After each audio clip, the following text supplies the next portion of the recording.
God's temple పరిచర్యల తరపున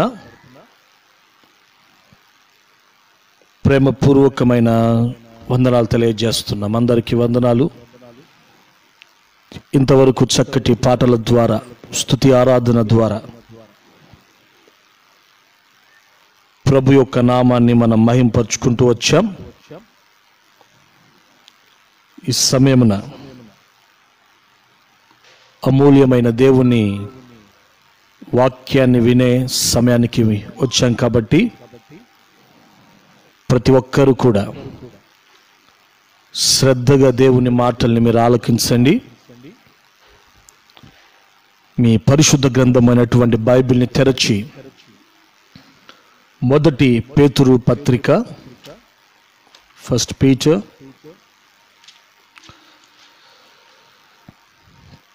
3వ అధ్యాయం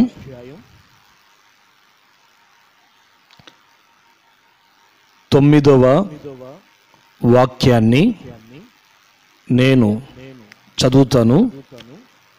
జాగ్రత్తగా ఆ మాటల్ని మీరు ఆలకించండి. పేతురు మొదటి పత్రిక 3వ అధ్యాయం 9వ వాక్యం. ఆశీర్వాదమునకు వారసులవుటకు మీరు పిలువబడితిరి గనుక కీడుకు ప్రతి కీడైనను, దూషణకు ప్రతి దూషణైనను చేయక దీవించండి. మరొకసారి, ఆశీర్వాదమునకు వారసులగుటకు మీరు పిలువబడితిరి గనుక కీడుకు ప్రతి కీడైనను, దూషణకు ప్రతి దూషణైనను చేయక దీవించుడి. చూడండి, ఇప్పుడు మనం చదువుకున్నటువంటి యొక్క వాక్య భాగములో దైవజనుడైనటువంటి పేతురు గారు ఈ మాటల్ని చెప్తున్నారు. ఏమంటున్నారు అనంటే,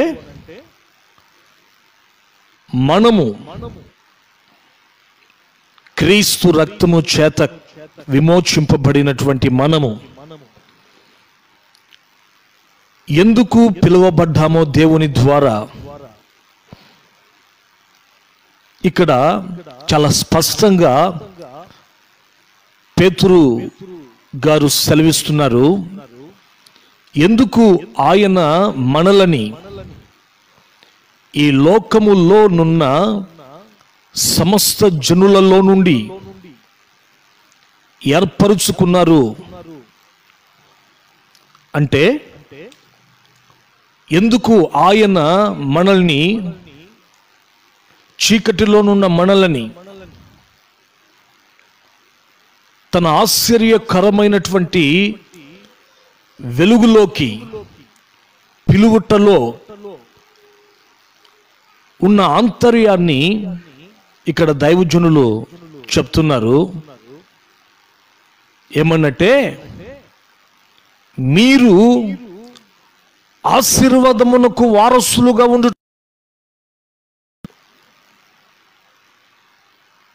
దేవుని చేత మీరు పిలువబడ్డారు. మిమ్మల్ని ఈ లోకములోనున్న సమస్త జనులలో నుండి, విగ్రహారాధనలో నుండి, నామకార్థమైనటువంటి అనుభవాలలో నుండి నేను మిమ్మల్ని ఎందుకు పిలిచాను అనంటే, నా రక్తము చేత నేను మిమ్మల్ని ఎందుకు కడిగి పవిత్రపరిచాను అనంటే, ప్రభు చెప్తున్నారు. ఏమనంటే, మనమట ఆశీర్వాదమునకు వారసులుగా మార్చబడాలి అని చెప్పి ఆయన మనలని ఎన్నుకొని పేరు పెట్టి పిలిచారట. ఇక్కడ దైవజనుడు పేతురు గారి మాట అంటున్నట్లు మనం చూస్తూ ఉన్నాం.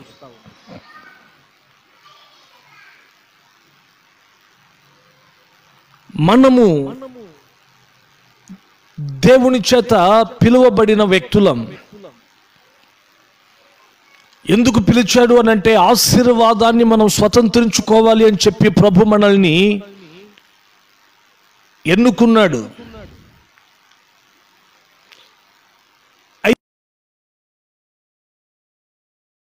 ఆశీర్వాదాన్ని మనము అనుభవించాలని దేవుడు మనల్ని పిలిచాడు అని ఆ కోణములో మనం దేవుని వాక్యాన్ని పరిశీలిస్తే మనము ఎలాంటి ఆశీర్వాదానికి వారసులుగా మార్చబడాలని దేవుడు మనల్ని పిలిచాడు అని అంటే బైబిల్లో మరొక రెఫరెన్స్ కూడా నేను మీకు చూపిస్తాను, నోట్ చేసుకోండి. గలతీయులకు రాసినటువంటి పత్రిక, బుక్ ఆఫ్ గలిషియన్స్, అది 3వ అధ్యాయము 13వ వాక్యములో దైవజనులైనటువంటి పౌలు గారు ఇలా అంటారు: అబ్రహాము పొందిన ఆశీర్వచనము క్రీస్తు యేసు ద్వారా అన్యజనులకు కలుగుటకై క్రీస్తు మన కొరకు శాపమాయను. దేవుడు మనల్ని పిలిచాడు ఎందుకు అనంటే ఆశీర్వాదానికి మనల్ని వారసులుగా మార్చాలి అని చెప్పి. అయితే ఏ ఆశీర్వాదానికి మనల్ని వారసులుగా చేయాలని ఆయన ఆశించాడు అని మనం గమనిస్తే ఈ గలతీ పత్రికలో దైవజనుడైనటువంటి పౌలు గారు గలతీ సంఘముతో అంటున్నారు ఏమన్నట్టే, అబ్రహాము పొందినటువంటి ఆశీర్వాదములట, అబ్రహాము పొందినటువంటి మన పితరుడైన అబ్రహాము పొందినటువంటి పాత నిబంధన భక్తుడైన అబ్రహాము పొందినటువంటి ఆ యొక్క ఆశీర్వాదాలు మన జీవితంలో మనము పొందుకోవాలి అని చెప్పి యేసు క్రీస్తు ఆయన మన కొరకు శాపగ్రస్తమైనటువంటి మ్రానుపై వేలాడి మండుటి ఎండలో 3 మేకుల మధ్యలో ఆయన మన నిమిత్తమై శాపమయ్యాడు అనే మాటను అక్కడ మనం చూస్తూ ఉన్నాం. అంటే మనల్ని దేవుడు పిలిచాడు ఆశీర్వాదానికి వారసులుగా మనల్ని మార్చాలని చెప్పి. ఏ ఆశీర్వాదంకి మనల్ని వారసులుగా చేయాలని ఆయన ఆశిస్తున్నాడు అని అంటే అబ్రహాము పొందినటువంటి ఆశీర్వాదాలకు మనల్ని కూడా వారసులుగా చేయాలి అని చెప్పి యేసు ప్రభు మన కొరకు ఆయన సిలువలో ప్రాణం పెట్టాడట. ఈ రోజున అనేక మంది ఈ విధంగా తలంచుకుంటుంటారు.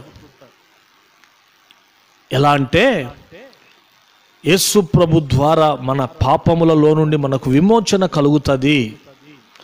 పాపములలో నుండి మనిషిని విమోచించేటువంటి దేవుడు ఎవరైనా ఒకరున్నారా ఈ లోకములో అనంటే ఆయన యేసు,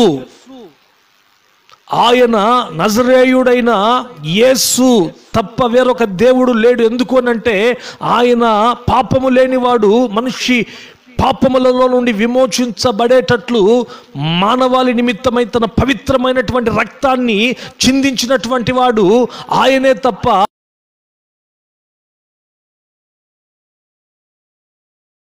పాపములలో నుండి విడుదల కలగదని ఇలా తలంచుతూ ఉంటారు. నిజమే సహోదరుడా, నిజమే సహోదరి, పాపములలో ఆయన ద్వారా తప్ప పాపములలో నుండి విడుదల మనిషికి ఎవరి ద్వారా కూడా కలగదు. అయితే ఈ రోజున మన పాపములలో నుండి మనల్ని విమోచించాలని చెప్పి దానికోసం మాత్రమే ఆయన ఈ లోకములో సిలువను మోయలేదు, సిలువలో ఆయన మరణించలేదు, మన కొరకై ఆయన శాపము కాలేదు. కానీ ఈ రోజున దేవుని వాక్యం ఏమని చెప్తుంది అనంటే, మన పాపములలో నుండి విడుదల కలగడం మాత్రమే కాదు, కానీ మన జీవితాలలో అబ్రహాము పొందినటువంటి ఆ ఆశీర్వాదాలన్నీ కూడా మనం కూడా అనుభవించాలని చెప్పి ఆయన మన కొరకు పాపము లేని ఆయన పాపమై మన కొరకు మరణించాడండి. అబ్రహాము పొందిన ఆశీర్వాదములు అంటే, అబ్రహాము దేవుని ద్వారా ఎలాంటి ఆశీర్వాదాలు పొందాడు అని మనం చూస్తే, అబ్రహాముతో దేవుడు చేసినటువంటి వాగ్దానం ఏమిటి అని మనం చూస్తే, book of Genesis 12th chapter 12వ అధ్యాయంలో మనం గమనిస్తే ఆ 2వ వాక్య భాగములో మనం చూస్తే, అబ్రహాము మెసొపొతామియాలో ఉన్నప్పుడు విగ్రహారాధన దేశములో అబ్రహామును దేవుడు పిలిచాడు. ఇదిగో నేను నిజమైన దేవుడను,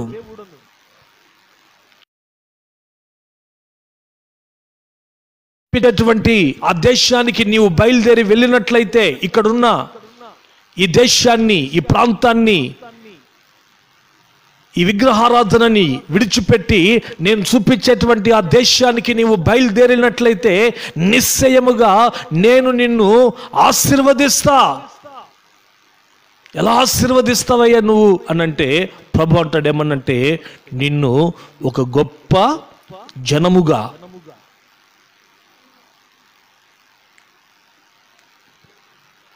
చేస్తాను,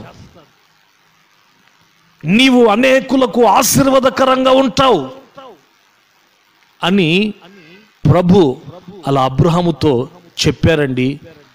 చెప్పినటువంటి మాట ప్రకారమే అబ్రహాము ఆ దేశాన్ని విడిచిపెట్టి దేవుడు చూపించేటువంటి ఆ దేశానికి బయలుదేరి వెళ్ళాడు.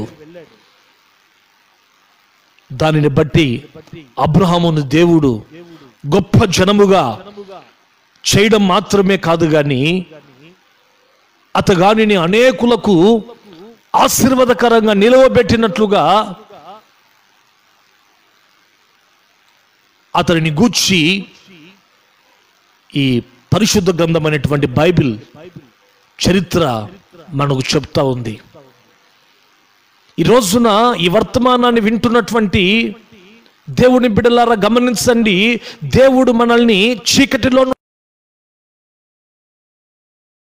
ఆశ్చర్యకరమైన వెలుగులోనికి, ఎందుకు అనంటే కేవలం మన పాపములలో నుండి, మన యొక్క అతిక్రమములలో నుండి మనల్ని విడిపించి మనల్ని నిత్య జీవములోనికి నడిపించడానికి మాత్రమే కాదు. కానీ ఈ రోజున దేవుని వాక్యం ఏమని సెలవిస్తూ ఉంది అనంటే, ఈ రోజున అబ్రహాము పొందినటువంటి ఆ యొక్క ఆశీర్వాదాలన్నీ కూడా మనము పొందుకోవాలని. ఏంటి ఆశీర్వాదములు అంటే మనము గొప్ప చేయబడాలని. ఈ లోకములో సమస్త జనులలో అనేకులకు మనం ఆశీర్వాదకరంగా ఉండాలని ప్రభు మనల్ని పిలిచాడు, పేరు పెట్టి అని ఈ రోజున ఈ వర్తమానాన్ని వింటున్నటువంటి ప్రతి ఒక్కరూ కూడా గుర్తించాలి.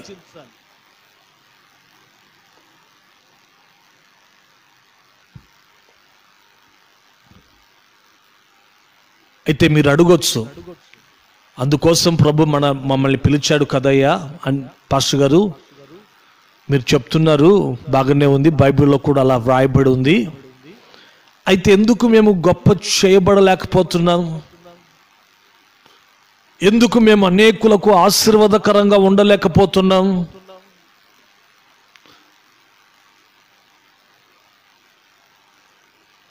మేము అందు నిమిత్తమే కదా దేవుని చేత పిలువబడింది అని బైబిల్లో మీరు గమనిస్తే బుక్ ఆఫ్ మాథ్యూ, మత్తయి సువర్తమానములో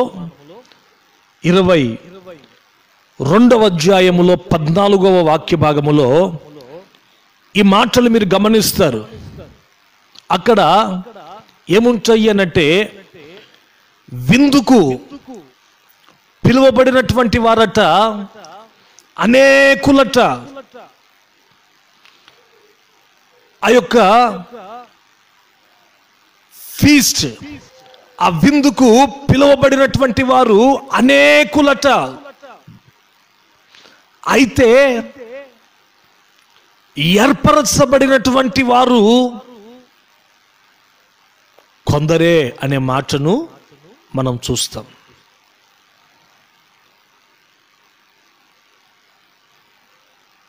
ఈ రోజున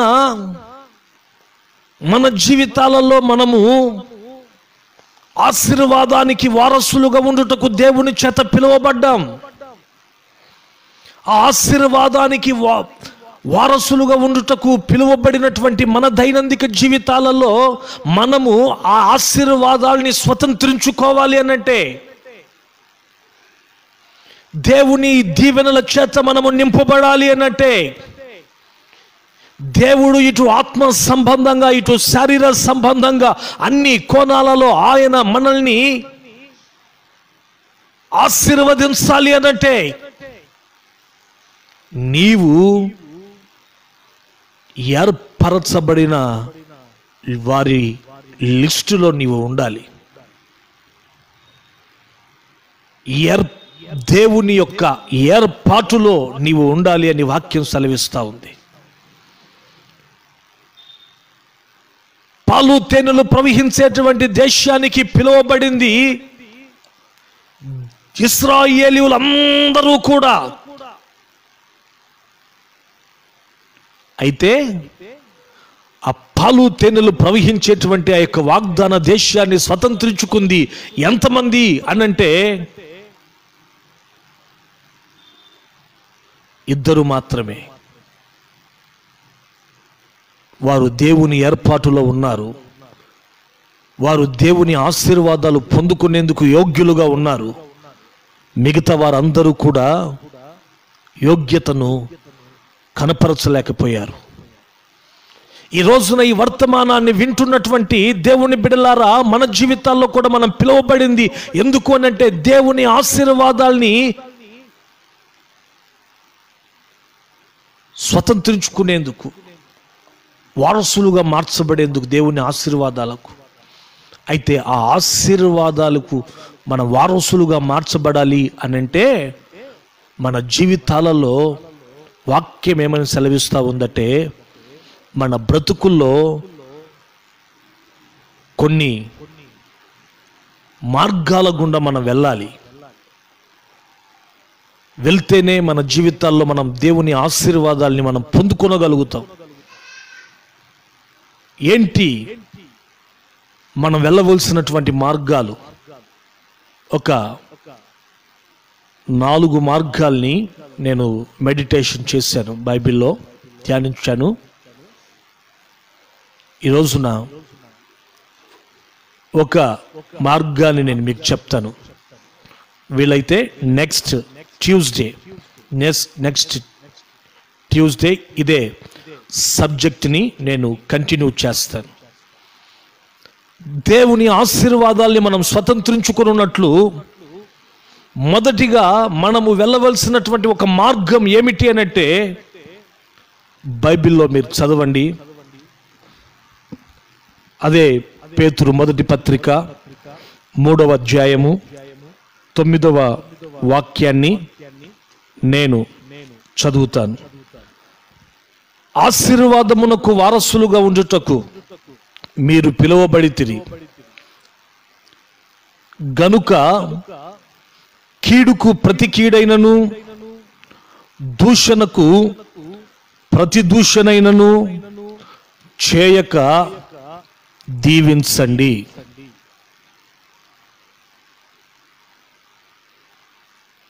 ఆశీర్వాదమునకు వారసులుగా ఉండుటకు మీరు పిలువబడితిరి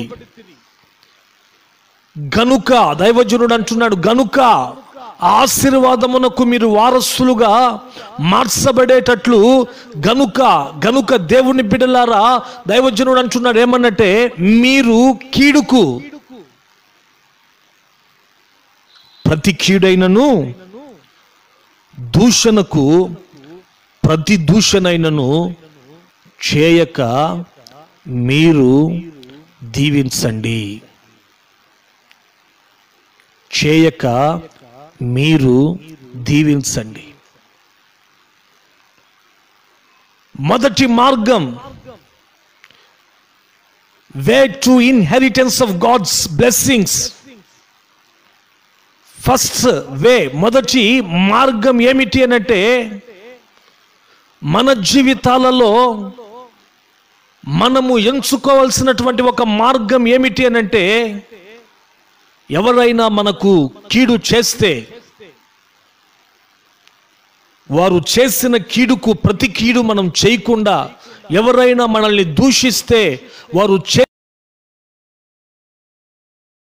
వారిని మనం ఏం చేయాలంటే బ్లెస్, ఆశీర్వదించి దీవించాలట.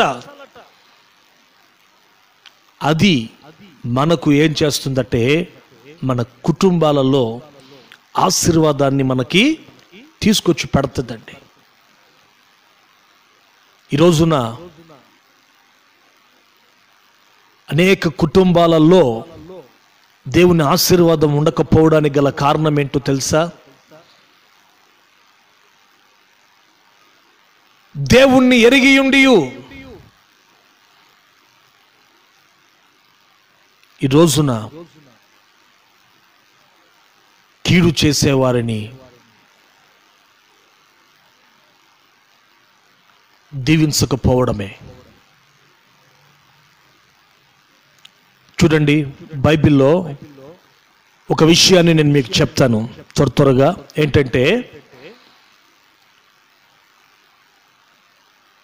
ఈ పరిశుద్ధ గ్రంథమైనటువంటి బైబిల్లో మనం చదివితే, ఈ సృష్టినంతటిని కూడా దేవుడు సృష్టించినప్పుడు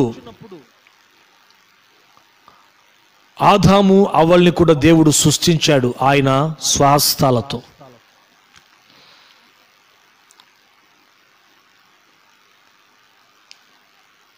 ఆ తర్వాత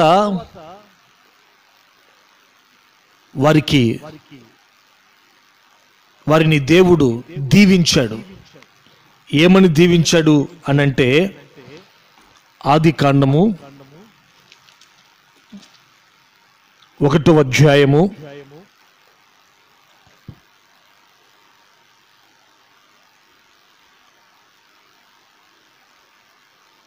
28వ వాక్యములో,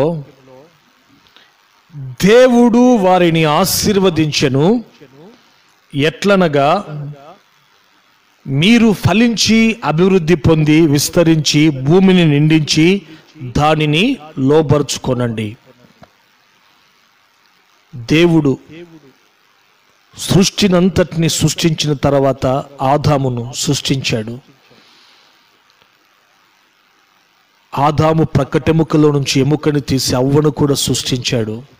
సృష్టించి వారిని దేవుడు ఆశీర్వదించాడు. ఏమని ఆశీర్వదించాడంటే, మీరు ఫలించండి, అన్ని రంగాలలో అభివృద్ధి పొంది భూమిని నిండించండి అని. అయితే గమనించండి, వారి కుటుంబ వ్యవస్థలో ఆ ఆశీర్వాదాన్ని అనుభవించారా అని మనం చూస్తే ఆశీర్వాదాన్ని అనుభవించలేకపోయారండి. శాపాన్ని కూడగట్టుకున్నారు. కారణం ఏమిటి అనంటే, దేవుని వాక్యానికి, దేవుని మాటకి అవిధేయత చూపించారు.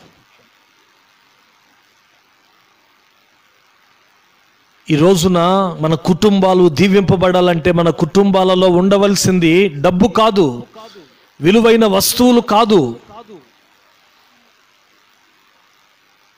దేవుని వాక్యానికి లోబడి దేవుని వాక్యానుసారంగా కుటుంబాన్ని కట్టుకునే వారముగా మనం ఉండాలి. అలా లేరు కాబట్టే వారి జీవితాలలో దేవుని ఆశీర్వాదాన్ని పోగొట్టుకున్నారు. తినకూడనటువంటి పండును తిని వారి జీవితాల్లో శాపాన్ని తెచ్చిపెట్టుకున్నారండి.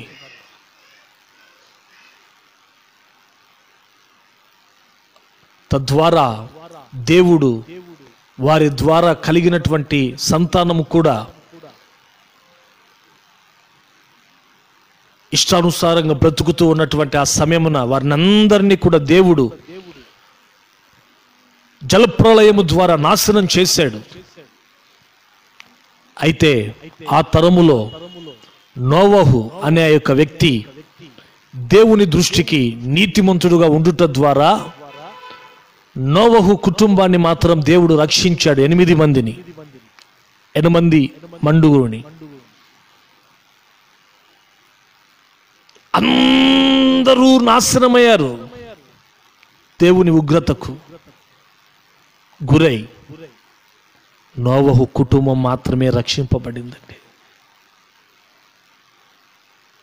ఎంత సాక్షిగా బ్రతకాలండి ఈ నీతిమంతుడైన నోవహు.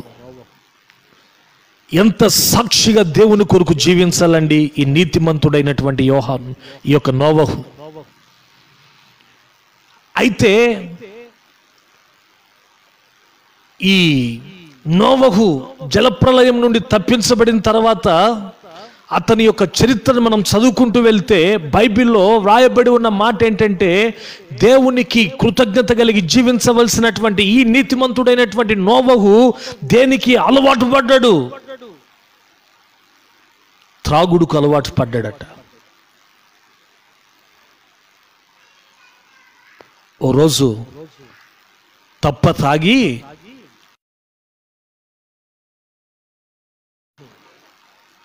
ఎలా పడిపోయాడు అని అంటే,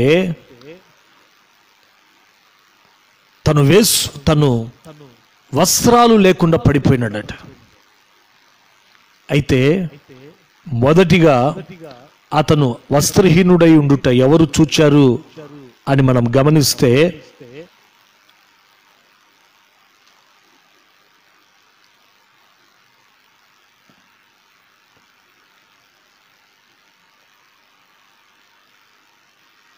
కనాను చూశాడండి. చూసి తను బయటకు వచ్చి వాళ్ళ సహోదరులతో చెప్పాడు. ఆ తర్వాత షేము, యాపేతు వారి లోపలికి వచ్చి వస్త్రహీనుడుగా ఉన్నటువంటి నోవహుని మీద వస్త్రాలు కాపాడారు. తర్వాత నోవహు మత్తులో నుంచి బయటకు వచ్చిన తర్వాత విషయం తెలుసుకున్నాడు. ఈ కనాను చూశాడు అని, ఇలా బయటికెళ్ళి చెప్పారు అని. ఏం చేయాలి? అది కాదురా నాయన, అలా చెప్పకూడదు అని బుద్ధి మాటలు చెప్పాలి కదా.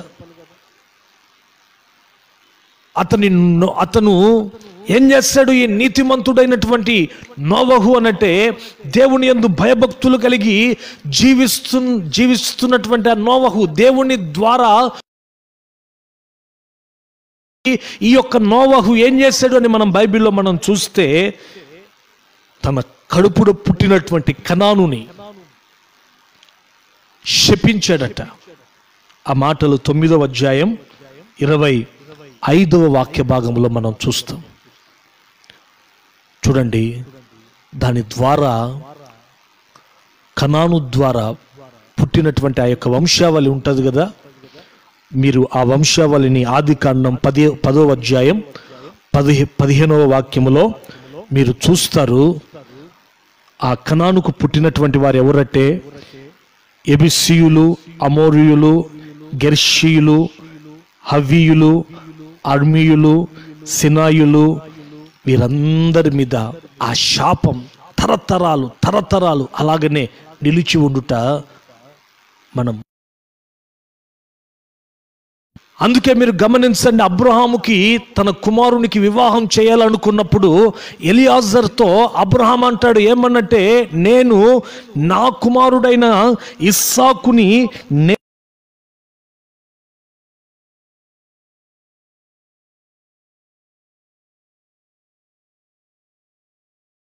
కూడా ఈ యొక్క నీతిమంతుడైనటువంటి నోవహు ద్వారా శపింపబడినటువంటి వ్యక్తులు, ఆ శాపము ఆ యొక్క వంశావళి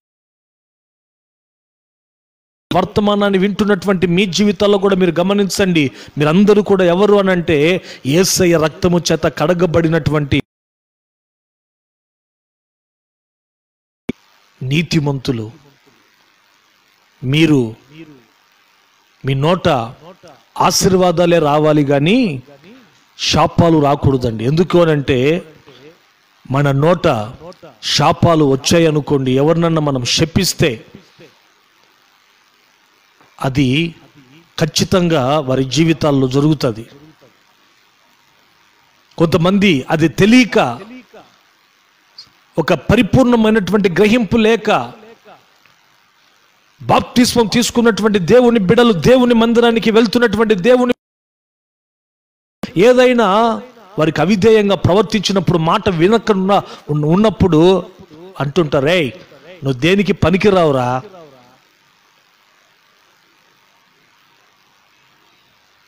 కుక్క నక్క అని చెప్పి ఇలా శపించేటువంటి తల్లులు లేకపోలేరండి. మన జీవితాలలో మనం ఆశీర్వాదమునకు వారసులుగా ఉండుటకు పిలువబడినటువంటి మన జీవితాల్లో ఆశీర్వాదాన్ని మనం స్వతంత్రించుకోవాలంటే కీడుకు ప్రతి కీడైనను, దూషణకు ప్రతి దూషణైనను మనం చేయకుండా దీవించే అనుభవములో మనం ముందుకు సాగాలి.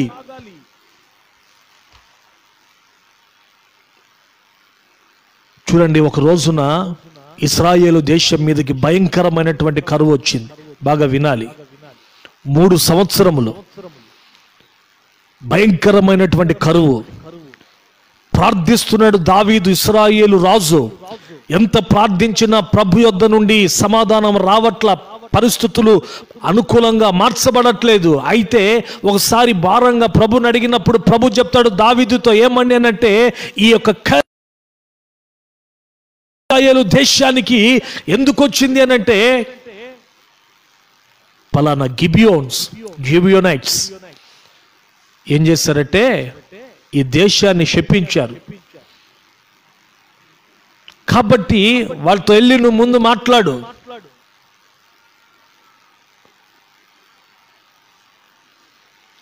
వారు ఎందుకు శపించారో వాళ్ళతో నువ్వు ముందు వెళ్ళి మాట్లాడి, ఏ గిబియోనీయులు ఈ దేశాన్ని శపించారో వారే ఈ యొక్క దేశాన్ని ఆశీర్వదించేటట్లు వాళ్ళని అడుగు అని అంటే, బుక్ ఆఫ్ శామ్యుయల్ 2వ పుస్తకం 21వ అధ్యాయంలో 3వ వాక్య భాగములో మనం గమనిస్తే, రాజుగు దావీదు గిబియోనీయులను పిలువనంపించి, నేను మీకు ఏమి చేయగోరుదునో యెహోవా స్వాస్యమును మీరు దీవించున్నట్లు దోష నివృత్తికై దేని చేత నేను ప్రాయశ్చిత్తము చేయుదునని వారిని అడుగగా వారు అంటారు ఏమన్నా తెలుసా?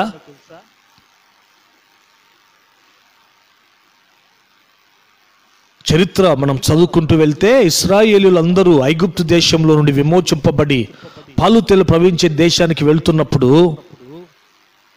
ఈ గిబియోనీయులు ఈ నాయకుడైన యెహోషువ దగ్గరికి వచ్చి వాళ్ళు కపటోపాయము చేత మేము అమోరీయులము కాదు, దూర దేశము నుండి వస్తున్నటువంటి వారము, కాబట్టి మమ్మల్ని ఏం చేయొద్దయ్యా అని చెప్పి పాతగిల్లినటువంటి వస్త్రాలు ధరించుకొని, అరిగిపోయిన చెప్పులు వేసుకొని, పాత రొట్టెలను యెహోషువకు చూపిస్తే నమ్మి వారికి ఏ హాని నేను తలపెట్టనని దేవుని ఎదుట నిబంధన చేస్తాడు యెహోషువ. ఆ తర్వాత చూస్తే వాళ్ళు ఎవరో కాదు, గిబియోనీయులు. వాడిని ఏమైనా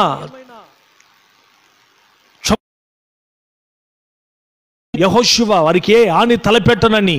కాబట్టి దేవునితో చేసిన ఆ నిత్య నిబంధనను బట్టి వారికి హాని చేయలేదు. పెద్దల సలహా తీసుకుంటే పెద్దలందరూ అన్నారు ఏమన్నట్టే, యెహోషువ పుస్తకములో 9:21 మీరు గమనించండి, దేవుని మందిరములో ఈ గిబియోనీయులు వీళ్ళు చేసిన దాన్ని బట్టి మనల్ని ఏం చేశారంటే చీట్ చేశారు. కాబట్టి ఆ చీటింగ్ని బట్టి వీళ్ళని దేవుని మందిరానికి కట్టెలు తెచ్చేవారిగా, నీళ్లు పోసే వ్యక్తులుగా మనం నియమిద్దామని చెప్పేస్తే సరే అని వాళ్ళు అలా నియమిస్తారు. న్యాయాధిపతుల కాలం అయిపోయింది, ఇప్పుడు రాజుల కాలం వస్తుంది. రాజుల కాలం వచ్చినప్పుడు మొదటి రాజు ఇశ్రాయేలు రాజు సౌలు ఈ గిబియోనీయులు నేను చేశాడంటే ఇశ్రాయేలుల చేత యూదుల చేత మంచి పేరు సంపాదించుకోవాలి అని చెప్పి ఈ గిబియోనీలలో కొంతమందిని హతమరుస్తాడు. ఆ సంగతిని తెలిసినటువంటి ఈ గిబియోనీలు ఏం చేస్తారంటే ఇశ్రాయేలు దేశాన్ని శపిస్తారండి. శపిస్తే దానిని బట్టి ఇశ్రాయేలు దేశానికి 3 సంవత్సరాలు భయంకరమైనటువంటి కరువు వచ్చిందట. కరువు వస్తే ఆ కరువు ద్వారా ప్రజలు ఇబ్బంది పడుతుంటే దేవుడు చెప్తాడు గిబియోనీలతో, నీవు వెళ్ళి మాట్లాడు అని. వాళ్ళు ఈ స్వాస్యాన్ని దీవించేంత వరకు శాపం తొలగిపోదు అని చెప్పినప్పుడు వాళ్ళతో దావీదు మాట్లాడితే దావీదుతో వాళ్ళు అంటారు, సౌలు కుటుంబీకులలో 10 మంది తలకాయలను నరికి చెట్టుకు వేలాడి తీయాలి, అప్పుడు మేము దీవిస్తామంటే అలా చేశాడు దావీదు. అలా చేసిన తర్వాత గిబియోనీయులు దీవిస్తారండి ఇజ్రాయేలు దేశాన్ని. దీవిస్తే దానిని బట్టి బైబిల్లో మీరు చదవండి, అదే సమూయేలు పుస్తకం 2వ పుస్తకం 21:14 మీరేం గమనిస్తారంటే అలాగూ రాజు చేసిన తర్వాత దేశము కొరకు చేయబడిన విజ్ఞాపన దేవుడు అంగీకరించి దేశాన్ని స్వస్థపరిచాడట. ఈ రోజున గమనించండి ప్రియులారా, మీ జీవితాలలో ఎవరైనా కీడు చేస్తే, వారు కీడు చేశారని వారిని నీవు శపిస్తే, వారు ఒకవేళ దానిని బట్టి వాళ్ళు అనుభవిస్తున్నటువంటి కష్ట నష్టాల్ని బట్టి వారు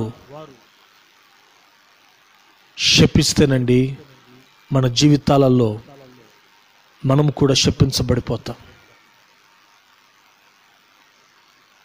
కాబట్టి కీడుకు ప్రతి కీడు చేయకుండా మనము దీవించే వారముగా ఉండాలి.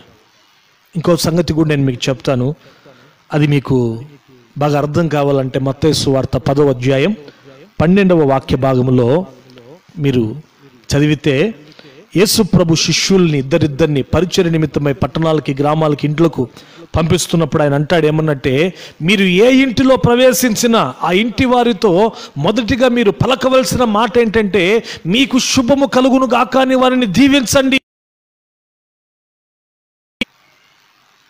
అంటాడు. అక్కడ ఆయన మీరు నోట్ చేసుకోవాల్సిన మాట ఏంటంటే ఆ ఇల్లు యోగ్యమైనదైతే మీ సమాధానం అనేది ఆ ఇంటి మీదకి వస్తుంది. అది ఒకవేళ అయోగ్యమైనదైతే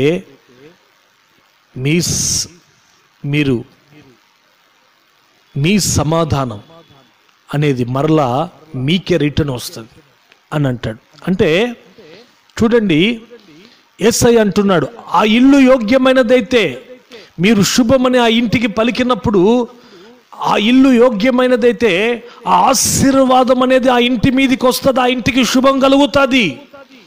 ఒకవేళ ఆ ఇల్లు అయోగ్యమైనదైతే ఆశీర్వాదం అనేది మీ మీదకి వస్తుంది. అంటే గమనించండి, రోజున మనము ఎవరిని దీవించినా వాళ్ళు దీవింపబడాలంటే వాళ్ళు యోగ్యులై ఉండాలి. అయోగ్యులైతే ఆ దీవెన అనేది మన మీదకి వస్తుంది, మనం దీవింపబడతాం. వాళ్ళు ఒకవేళ అయోగ్యులైతే మన మీదకి వస్తుంది ఆ దీవెన. చూడండి, ఎవరినైనా ఇప్పుడు దాన్ని ఆపోజిట్గా తీసుకోండి, ఎవరినైనా మనం శపించామనుకోండి, వాళ్ళు ఒకవేళ శాపాన్ని పొందుకునేందుకు యోగ్యులైతే వాళ్ళ మీదకి వస్తుంది శాపం. వాళ్ళు ఒకవేళ అయోగ్యులైతే ఆ శాపం మరలా మన మీదకి వస్తుంది.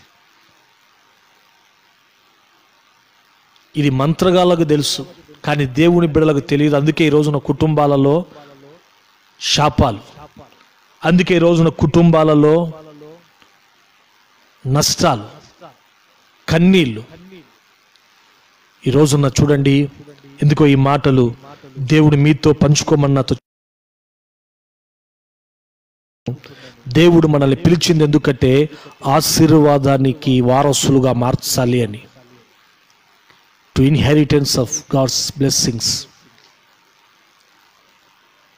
అయితే ఆశీర్వాదాన్ని మనం పొందుకోవాలంటే మొదటిగా మనం వెళ్ళవలసినటువంటి ఒక మార్గం, మనం ఎంచుకోవలసినటువంటి ఒక మార్గం ఏంటంటే ప్రజల్ని దీవించే వారంగా మనం ఉండాలి. మనకు కీడు చేసిన వారిని కూడా మనం దీవించే వారంగా మనం ఉండాలి. మనల్ని దూషించే వారిని కూడా మనము దీవించే వారముగా ఉన్నప్పుడు మన ఇళ్లలో, మన కుటుంబాలలో దేవుని ఆశీర్వాదాలు అనేవి ఉంటాయి అని వాక్యం సెలవిస్తుంది. నెక్స్ట్ వీక్ ఇదే సందేశాన్ని నేను మీతో పంచుకుంటాను. కాబట్టి ఈ సమయం తల వంచండి, ప్రార్థన చేసుకుందాం. అందరం ప్రార్థన చేసుకుందాం. ప్రభు నిన్ను నన్ను పిలిచింది కేవలం ఆయన మనకి రక్ష మనల్ని నిత్య జీవములోకి తీసుకుని వెళ్ళడానికి మాత్రమే కాదు, అబ్రహాము పొందిన ఆశీర్వాదము మనము కూడా పొందాలి. ఏంటి ఆ ఆశీర్వాదం అంటే అబ్రాహాముతో ప్రభు చేసిన వాగ్దానం, నిన్ను గొప్ప జనముగా చేస్తా, నీవు అనేకులకు ఆశీర్వాదకరంగా ఉంటావు. సహోదరుడా, సహోదరి, ప్రభు మనల్ని పిలిచింది ఎందుకంటే మనం నీ గొప్ప చేయాలి అని. లోకములో మనల్ని అనేకులకు ఆశీర్వాదకరంగా నిలవ వారసులుగా మార్చబడాలంటే ఏర్పరచబడిన వారిలో మనం ఉండాలి. పిలువబడిన వారిలో కాదు, ఏర్పరచబడిన వారిలో మనం ఉండాలి.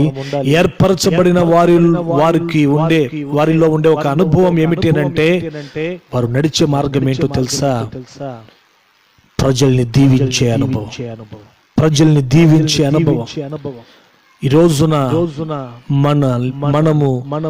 మనకు కీడు చేసే వారిని, మనల్ని దూషించే వారిని కూడా దీవించే స్థానములో మనం ఉండాలి.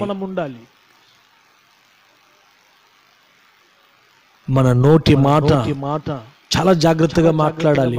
మన ఇంటి వారితో కూడా దీవెన అనే మాటలే మన నోట రావాలి. వినువారికి మేలు కలుగునట్లు అవసరమును బట్టి కృపా సహితమైన మాటలే మనం మాట్లాడాలి. ప్రార్థన చేసుకుందాం.